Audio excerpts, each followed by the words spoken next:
Hello, how are you? I hope you're looking after yourself. So you're actually looking at the stage in Crystal Palace Park. It's beautiful, it looks very rusty, and that's because it is, but you'll also hear a lot of drunken, merry people around because it is a Sunday, and people are just getting merry. You have no idea how many drunk teenagers there are sitting in the bushes in this park, and like just drunken adults, and it's getting quite late and everyone's been out for a while, so yeah, it was really hard to find a secluded spot. So I'm perched on a little log here, and I thought, you know what, this is a nice spot. So I'm hoping to get around a lot of the London parks for you, because I know some of you are really interested in them, and I thought I could do Crystal Palace Park as the first London park, and I'll show you more of the park. It's huge. At a later date, it has dinosaurs and history, and it's just beautiful, but for today, I'm going to read you out some facts about Crystal Palace. So I hope that you are in a comfortable position and then you're ready to chill out. And I will begin.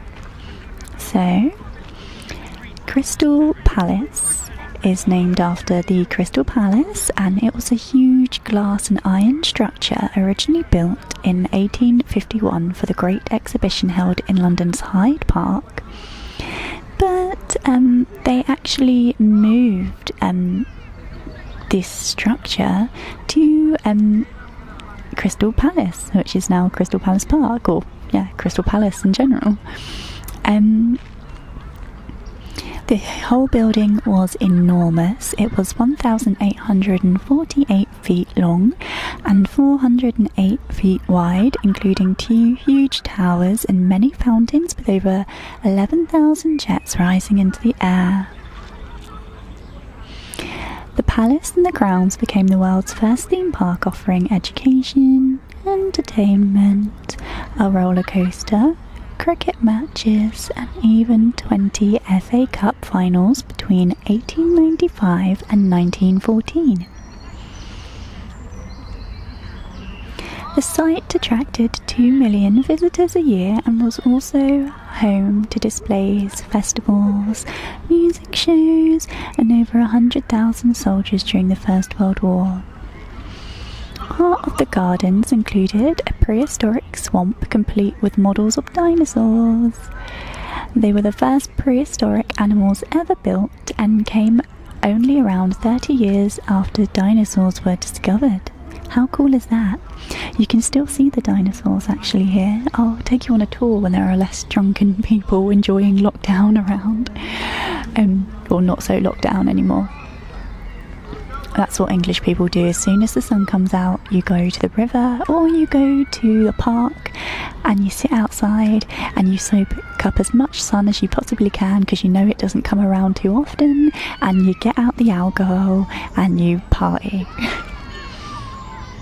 Okay, so the dinosaur park has recently reopened after a £4 million refurbishment project. However, the palace fell into financial ruin and a series of fires spelt the end of the historic building. Crystal Palace was cursed by bad luck and financial crisis. In 1861, the palace was damaged by strong winds, and on Sunday, 30th of December 1866, a fire broke out, destroying the north end of the building along with many natural history exhibits. In 1892, one person died from a hot air balloon accident, and 8 years later another was trampled to death by an escaped elephant. So yeah, that's a bit about Crystal Palace. So if you do visit the park, you'll see some ruins from when the structure was actually there. There's some walls and there's some old sphinxes as well. You know, the Egyptian sphinx. There's some statues in the park, and then as you go and walk around it, there's a city farm in the park, and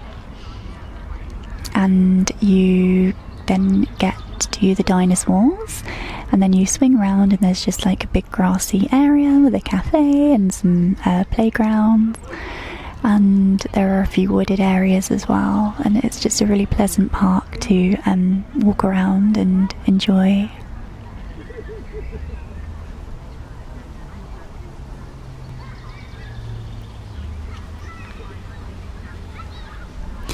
And they've actually put a new skate park in, so there's a new 1,100 square metre skate park at Crystal Palace Park, and it sees skateboarding return to one of its historic homes, where the first major UK national skateboarding competition took place in 1977. BMX, quad skating, rollerblading, scootering and skateboarding have all been considered in the design, and riders of all ages and abilities will be very welcome. The skate park consists of a 100 metre by 11 metre curved concrete band filled with a wide range of rideable terrains. Pretty awesome, eh? Good for teenagers. And they have a maze as well in Crystal Palace Park, I forgot to mention. And it's one of the largest in the country, spanning an incredible diameter of 160 feet. It has been bewildering visitors since the 1870s, featuring towering hedgerows and confounding network of pathways. The maze is free and open to all, but at the moment it's not because of social distancing rules, so they've closed the maze. And it is quite easy to get around, so don't be fooled by that description. And there is a museum in Crystal Palace, and obviously it tells you about the history of the Crystal Palace. It's only a little museum. It's not like, the Natural History Museum, but it's fascinating if you do come here.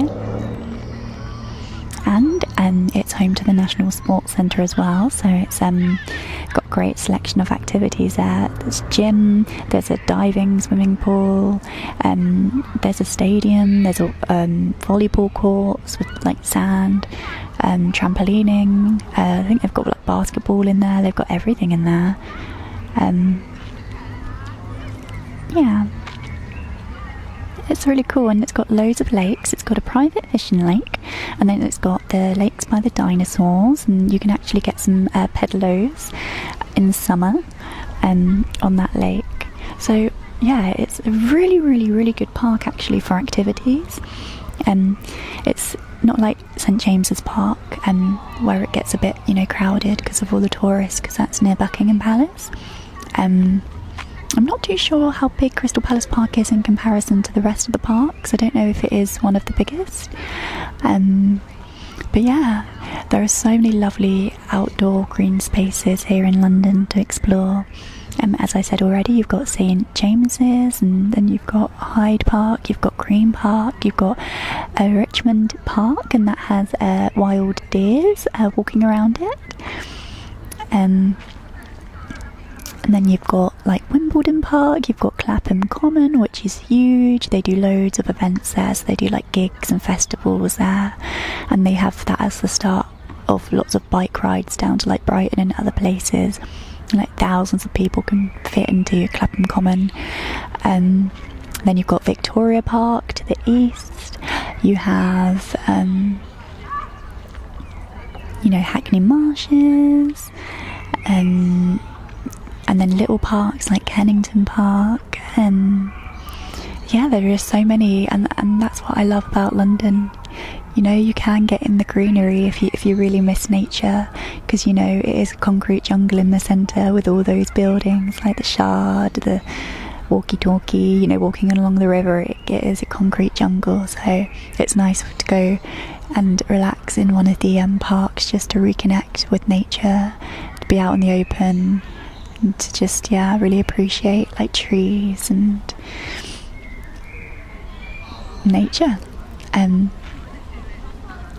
a lot of people will obviously do exercising in the parks. There's lots of joggers, lots of gatherings and barbecues, lots of teenagers hanging around obviously because they've got nothing else to do, dog walkers.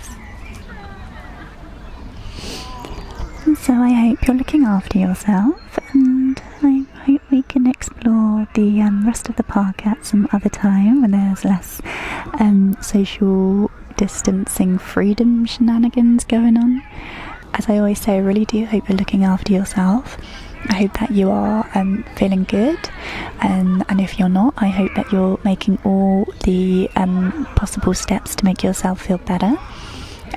Life is full of ups and downs, and it's been a very funny old year for everyone, so hopefully that brings you comfort knowing that everyone's in it together, a bit of a community feel at the moment. And yeah, don't forget to register for Quarantingles. It's in a month, so it's on the 11th of July, which is a Saturday. It's at 9 p.m, which is London time.